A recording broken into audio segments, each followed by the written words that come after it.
dari aku dulu ya, berapa tuh? Iya, balik aja, balik ya. Ya suka-suka. Dibalik. Jadi Pak ini lu, Pak itu aku. Enggak, ini kita kayak spontan aja main yang gitu. Soalnya udah mulai balik juga. Ya kan ngobrol santai juga kan. Oke. 1, 2, 3. Hai semuanya. Perkenalkan, kami mahasiswa Universitas Sriwijaya jurusan Hubungan Internasional dan kami adalah mahasiswa baru yang baru masuk tahun ini. Perkenalkan, aku adalah Natisti dan belakang aku yang bernama Saya Muhammad Syedbut Rahman. Saya Muhammad Farizi. Di sini kami akan membahas tentang apa itu perang dingin. Bagi yang belum tahu, perang dingin adalah salah satu perang ideologi politik, di mana perangnya itu gak terjadi secara fisik, namun dampaknya luar biasa gitu di dunia nyata. Sebelum kita memasuki topik utama tentang apa itu perang dingin, kita harus tahu dulu ideologi politik itu apa. Nah, silakan kepada Kak Arif untuk menjelaskan apa sih ideologi politik itu. Nah, jadi ideologi politik itu pada dasarnya adalah sekumpulan ide atau keyakinan tentang bagaimana masyarakat seharusnya diatur. Jadi ideologi politik punya pandangan yang berbeda tentang hal kebebasan, hak individu, peran negara dan distribusi kekayaan. Nah, betul. Benar sekali. Kalau kita bicara soal perang dingin, untuk ideologi politik yang bersangkutan dengan perang dingin itu adalah liberalisme dan sosialisme. Nah, liberalisme adalah ideologi yang menekankan pada kebebasan individu dan ekonomi pasar. Sebaliknya, sosialisme lebih mengutamakan kesetaraan dan peran besar negara mengatur ekonomi untuk memastikan keadilan sosial. Nah, Zal, menurut kamu gimana tuh pentingnya ini Aku ya? mahasiswa? Iya. Oke, jadi menurut aku ini tuh penting sekali. Kenapa? Karena ideologi itu mempengaruhi tentang bagaimana negara-negara itu berinteraksi satu sama lain. Jadi dari interaksi itu bisa memunculkan konflik, aliansi, bahkan kebijakan luar negeri yang seringkali didasarkan pada perbedaan atau kesamaan ideologi, khususnya dalam politik internasional, yang mana akan membantu aku sebagai mahasiswa jurusan hubungan internasional itu untuk memahami dinamika politik global dan menghindari konflik dari aliansi gitu. Nah, setelah itu kita akan membahas topik utamanya nih, tentang apa itu perang dingin. Jadi silakan kepada Kak Tuy untuk menjelaskan apa sih itu perang dingin. Baiklah. Oke. Jadi perang dingin adalah periode dari sekitar tahun 1947 hingga 1991, di mana ada ketegangan besar antara dua kekuatan besar yaitu Amerika Serikat dan Uni Soviet.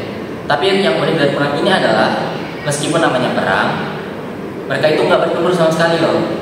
Sebaliknya, ini adalah perang ideologi antara kapitalisme dan liberalisme yang sudah dijelaskan sebelumnya ya, yang diwakili oleh Amerika Serikat sebagai dari komunisme dan sosialisme dan kapitalisme liberalisme oleh Uni Soviet ya, yang diwakili oleh Amerika Serikat sebagai dari komunisme dan sosialisme dan kapitalisme liberalisme oleh Uni Soviet. Oh, jadi itu. Jadi keduanya itu bertarung untuk menyebarkan pengaruh ideologi masing-masing ke negara-negara lainnya. Betul. Oke, aku agak nangkep sih. Tapi dari beberapa sumber yang aku tahu nih ya, Amerika Serikat itu juga berusaha untuk mempertahankan dan menyebarkan kapitalisme, di mana ekonomi pasar, bebas dan demokrasi liberal itu menjadi pusat dari masyarakat. Sebaliknya, Uni Soviet itu menyebarkan komunisme, di mana semua sumber daya dikuasai negara dan distribusi kekayaan dilakukan secara merata. Dan kedua ideologi ini tuh sangat bertolak belakang gitu loh. Dan ini yang membuat perang dingin menjadi sangat kompleks gitu. Wah, ngeri banget. Nah, contoh negara-negara yang ikut pertarungan ideologi apa aja ya, kalau boleh tahu ya? Soalnya dari tadi belum tahu apa aja itu yang perangnya. Oh, oke. Jadi kayak di dalam perang dingin itu ada beberapa tingkatan gitu. Nah, yang pertama itu ada proxy war. Salah satu contoh yang terkenal itu adalah perang antara Korea dan juga Vietnam. Ini tuh jadi contoh yang disebut sebagai proxy war karena perang ini tuh terjadi di mana Amerika dan Uni Soviet itu kan nggak secara langsung tuh bertarung, tapi mendukung pihak-pihak yang terlibat, di mana antara Amerika dan Korea itu ada yang mendukung antara itu Amerika sama Uni Soviet itu ada yang mendukung pihak Korea dan ada yang mendukung pihak Vietnam gitu loh. Oh, seru juga sih tapi. Ya. Terus tuh kalau di perang dingin proxy war itu gimana tuh ceritanya?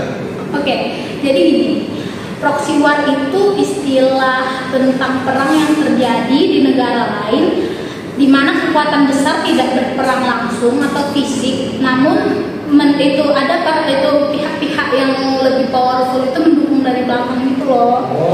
Jadi kayak misalnya perang dingin nih, Amerika Serikat dan Uni Soviet itu sebagai negara powerful yang menyokong negara-negara kecil itu dari belakang gitu. Nah, jadi mereka tuh apa ya bilangnya tuh, mereka menghindari bentrok secara langsung karena takut memicu perang nuklir, tapi mereka menyokong negara-negara lainnya di bawah mereka itu dan akhirnya menimbulkan ketegangan sosial gitu loh, yang menyebabkan perang dingin di mana keduanya tuh masih berinteraksi namun interaksinya tuh renggang gitu. Gitu. Oke, aku ingin bertanya nih. Ya. Bagaimana dengan perang Korea dan Vietnam itu? Coba jelaskan singkat sih, bagaimana bisa itu terjadi dan bagaimana hubungannya dengan Amerika dan Uni Soviet di dalamnya? Nah, jadi perang Korea itu berlangsung sekitar tahun 1950 sampai tahun 1953. Terjadi saat Korea itu terbelah menjadi dua. Seperti yang kita tahu kan, ada Korea Selatan dan Korea Utara. Korea Utara yang terjadi saat Korea itu terbelah menjadi dua. Seperti yang kita tahu kan, ada Korea Selatan dan Korea Utara.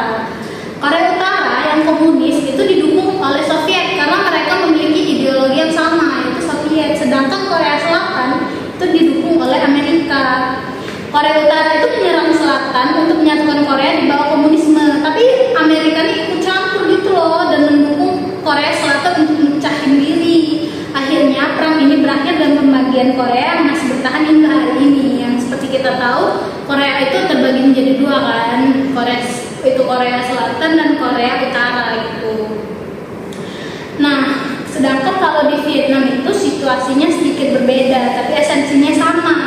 Perang Vietnam itu berlangsung sekitar tahun 1955 sampai 1975, juga merupakan perang antara Vietnam Utara yang komunis dan Vietnam Selatan yang didukung oleh Amerika Serikat. Amerika ini terlibat karena khawatir dengan penyebaran komunisme di Asia Tenggara. Akhirnya Vietnam Utara ini menang dan negara ini bersatu di bawah komunisme, yang membuat perang Vietnam menjadi salah satu kekalahan besar dalam ideologi perang politik Amerika gitu. Mari kita jauh dipahami. Nah, terus dampaknya nih. Jadi meskipun selesai nih dari tahun 1991 nih, masih terasa sampai sekarang ya dampaknya nih. Wah, kalau untuk dampak sih mungkin masih terasa ya.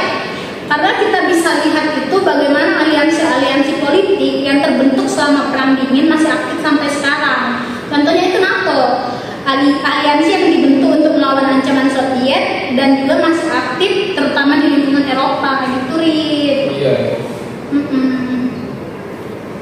Jadi apakah itu yang dinamakan warisan perang dingin? Warisan perang dingin itu iya sih bisa dibilang itu warisan perang dingin ya.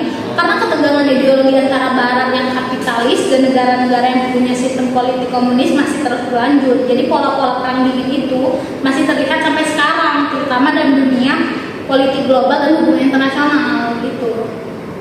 Terus pentingnya nih untuk mahasiswa HI nih, apa pentingnya untuk memahami perang dingin dan ideologi politik apa Zal? Karena kita itu sebagai mahasiswa hubungan internasional ya, jadi menurut aku itu penting banget karena perang dingin membentuk bagaimana dunia itu bekerja sekarang. Banyak dari institusi internasional, aliansi hingga dinamika politik global hari ini berakar dari pertarungan ideologi yang selama ini terjadi karena perang dingin gitu. Dan ini tuh juga sebagai mahasiswa HI itu kita bisa memahami dan juga membantu kita untuk membaca dinamika politik global yang sekarang jauh lebih kompleks dan multipolitik. Jadi menurut aku perang dingin itu walaupun banyak kekurangannya, dia juga mengasih feedback itu positif buat kita pelajari sebagai mahasiswa gitu. Dampaknya nih. Jadi meskipun selesai nih dari tahun 1991 nih, masih terasa sampai sekarang ya dampaknya nih. Wah, kalau untuk dampak sih mungkin masih terasa ya. Karena kita bisa lihat itu bagaimana aliansi-aliansi politik yang terbentuk selama perang dingin masih aktif sampai sekarang. Contohnya itu NATO, aliansi yang dibentuk untuk melawan ancaman Soviet dan juga masih aktif terutama di lingkungan Eropa gitu, Rit. Iya. apakah itu yang dinamakan warisan perang dingin? Warisan perang dingin itu iya sih bisa dibilang itu warisan perang dingin ya, karena ketegangan ideologi antara barat yang kapitalis dan negara-negara yang punya sistem politik komunis masih terus berlanjut. Jadi pola-pola perang dingin itu masih terlihat sampai sekarang, terutama dalam dunia politik global dan hubungan internasional gitu. Terus pentingnya nih untuk mahasiswa HI nih, apa pentingnya nih untuk memahami perang dingin dan ideologi politik apa Zal? Karena kita itu sebagai mahasiswa hubungan internasional ya, jadi menurut aku itu penting banget karena perang dingin membentuk bagaimana dunia itu bekerja sekarang. Banyak dari institusi internasional, aliansi hingga dinamika politik global hari ini berakar dari pertarungan ideologi yang selama ini terjadi karena perang dingin gitu. Dan ini tuh juga sebagai mahasiswa HI itu kita bisa memahami dan juga membantu kita untuk membaca dinamika politik global yang sekarang jauh lebih kompleks dan multipolitik. Jadi menurut aku perang dingin itu walaupun banyak kekurangannya, dia juga mengasih feedback itu positif buat kita pelajari sebagai mahasiswa gitu.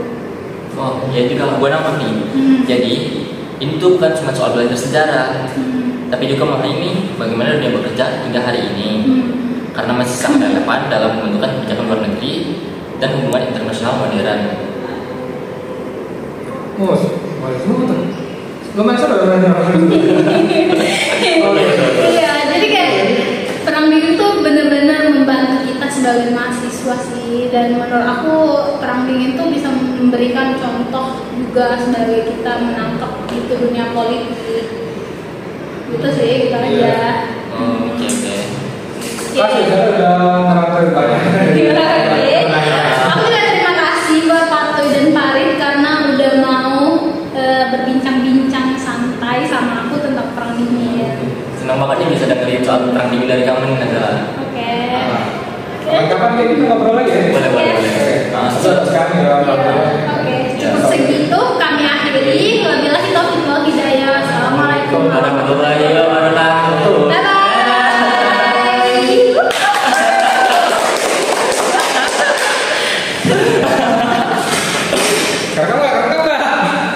Rekam dong.